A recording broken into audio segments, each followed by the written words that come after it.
The Last Showgirl has steadily been generating buzz ever since it premiered at TIFF, specifically for its lead, Pamela Anderson, and it is finally hitting theaters this weekend, so here is my honest and spoiler-free review. The Last Showgirl is about a seasoned showgirl named Shelley who, after a successful 30-year run, finds her life thrown into a flux after the abrupt closure of her long-running show. I found The Last Showgirl to be really tender, really beautiful, and quite moving.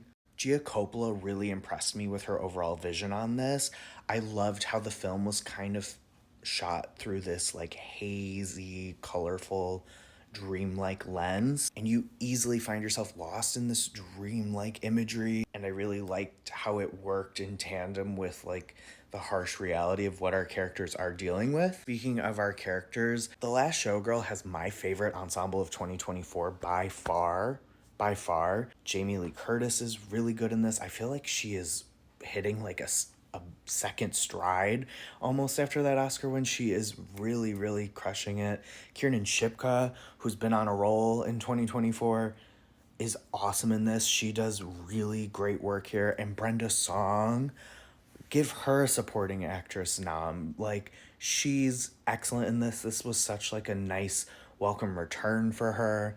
She blew me away. Dave Bautista's in this, and I think he is giving some career best work, like a really beautiful, tender portrayal that I don't think we have really gotten from him yet. Billie Lourd is in this as Shelley's daughter, and I love what she's giving us here, also giving us a new side. But the real star of the show is, of course, Miss Pamela Anderson, and she is just as good, if not better, than you've been hearing. I think her work as Shelley is so beautiful and so moving and so subtle.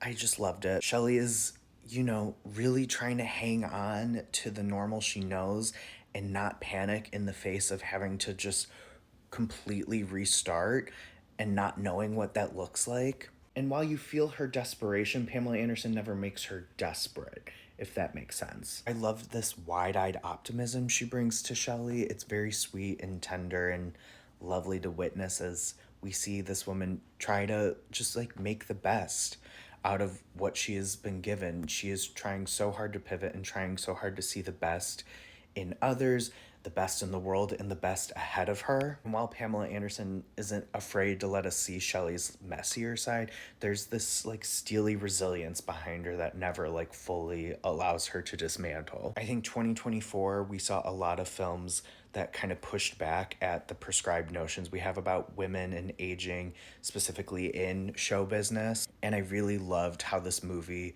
utilized its ensemble to explore that. We have Jamie Lee Curtis's character, who is kind of quote unquote past her prime. Pamela Anderson's character is like almost hitting that edge. Brenda Song's character is kind of like in the middle of this showgirl run, and Kiernan Shipka's character is like bright-eyed and bushy-tailed. It's a very fascinating way to track that. I think if I had to pick a flaw, it's that this movie is a bit short. I feel like we have this great ensemble. They have all these great details and backstories to them, but we don't get to flesh them out quite so thoroughly. Specifically, Kiernan Shipka's character, I think, has a lot there that we don't really explore, and I would have just liked maybe a little more time to do that. But that's really my only thing. I found The Last Showgirl to be quite delightful, quite warming, and beautiful. I think it's well worth your time. If for nothing else, Pamela Anderson's performance alone, it's revelatory. It's so special. Please seek it out. I gave it 3.5 out of 5 stars.